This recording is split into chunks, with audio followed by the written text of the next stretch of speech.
নরসিংদীর বেলাবুতে বিএনপির ভারপ্রাপ্ত চেয়ারম্যান তারেক রহমান ঘোষিত রাষ্ট্রকাঠামো মেরামতের ৩১ দফা বাস্তবায়নের লক্ষ্যে মহিলা সমাবেশ ও গণসংযোগ অনুষ্ঠিত হয়েছে।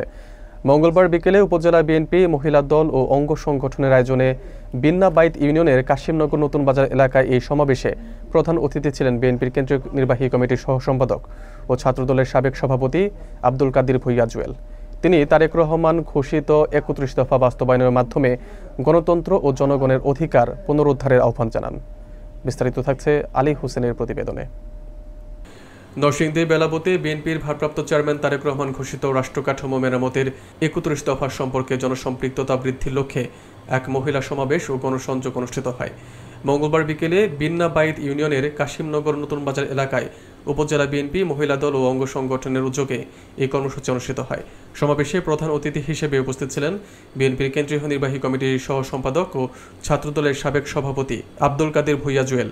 তিনি বলেন, ফ্যাসিস্ট আওয়ামী সরকার দেশকে দুর্নীতির অন্ধকারে নিমজ্জিত করেছে এবং জনগণের ভোটাধিকার কেড়ে নিয়েছে। তিনি জানান, বিএনপি ক্ষমতায় এলে কৃষকদের জন্য ফার্মার্স কার্ড ও পরিবার প্রধানদের জন্য ফ্যামিলি কার্ড চালু করা হবে, যার মাধ্যমে কৃষকরা সরকারি আর্থিক সেবা এবং পরিবারগুলো আর্থিক ও পণ্য সহায়তা পাবে। তিনি আরও বলেন, বিএনপির ৩১ দফা শুধু রাজনৈতিক কর্মসূচি নয়, এটি গণতন্ত্র পুনরুদ্ধার ও ন্যায় বিচার প্রতিষ্ঠার অঙ্গীকার। বিএনপি ক্ষমতায় গেলে জনগণের সরকার প্রতিষ্ঠা করা সম্ভব হবে এবং একটি জবাবদিহিমূলক আধুনিক রাষ্ট্র কাঠামো গড়ে তোলা সম্ভব হবে। সমাবেশে উপস্থিত নেতারা জনগণকে ধানের শীষ প্রতীকে ভোট দিয়ে বিএনপিকে পুনরায় ক্ষমতায় আনার আহ্বান জানান।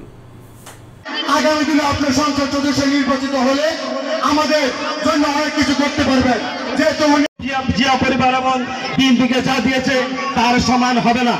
সংগ্রামী সাথী বন্ধুগণ, সময় সংক্ষিপ্ত। আমি অনেকের চিনি না। আমার বাবার নাম নুরুল ইসলাম, দাদার নাম সুন্দর আলী ব্যাপারী, পাশে কুশলাকান ব্যাপারী। বাড়িঘর পুড়িয়ে দিচ্ছিল, তখন কেউ ছিল না জনগণের জন্য, জনগণের পক্ষে কথা বলার জন্য, জনগণের পক্ষে দাঁড়ানোর জন্য। তখন তৎকালীন মেজর বাংলাদেশের জনগণের পক্ষে দাঁড়িয়ে স্বাধীনতার ঘোষণা দিয়েছিলেন। স্বাধীনতার লাল সবুজের পতাকা ছিনিয়ে আনতে অনবদ্য অবদান রেখেছেন, অসামান্য অবদান রেখেছেন। আবার সুবাতাস কিন্তু বাংলাদেশে বইতে শুরু করেছে এবং এই গণতন্ত্রের সুবাতাস আগামী জাতীয় নির্বাচনের মধ্য দিয়ে বাংলাদেশের মানুষের ভোটের অধিকার প্রতিষ্ঠার মধ্য দিয়ে সেটি ইনশাআল্লাহ বাস্তবায়ন করা সম্ভব হবে।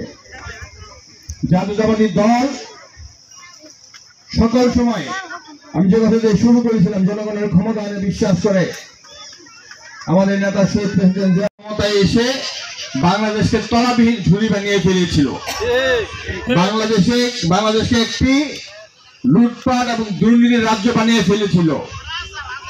বাংলাদেশে দুর্ভিক্ষ নেমে এসেছিল, যারা মরুদের দুর্ভিক্ষের কথা আপনাদের নিশ্চয়ই অনেকে মনে আছে।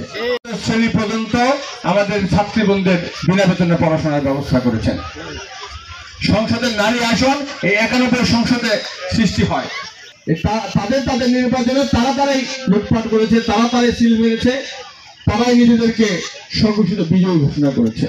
বাংলাদেশের মানুষ কিন্তু মেনে নেয় নাই, বিধায় ফুঁসে উঠেছে এবং এই ফুঁসে ওঠার কারণে ২৪শে জুলাই আগস্টের আন্দোলন কাজে ব্যয় করা যাবে। এই টাকাটা সন্তানের চিকিৎসা ক্ষেত্রে ব্যয় করা যাবে। এই টাকা দিয়ে ছোট ছোট উদ্যোক্তা যদি কেউ হতে চায়, অর্থাৎ বাড়ি করেছে, আর কাউকে দরকার হয় নাই। ১৮ সনে ভোট হয় নাই, আগের রাতে ভোট হয়ে গিয়েছে। আপনাদের ভোট আপনারা দিতে পারেন নাই, আপনারা ভোট কেন্দ্রে যাওয়াও দরকার হয় নাই, বলে গিয়েছে যাওয়া দরকার নেই, ভোট আমরা পেয়েছি। আর কেউ যদি যেও থাকে, গিয়ে দেখেছে তার ভোটটি দেওয়া হয়ে গিয়েছে, এমনকি মৃত ব্যক্তি এসেও ভোট দিয়ে গিয়েছে।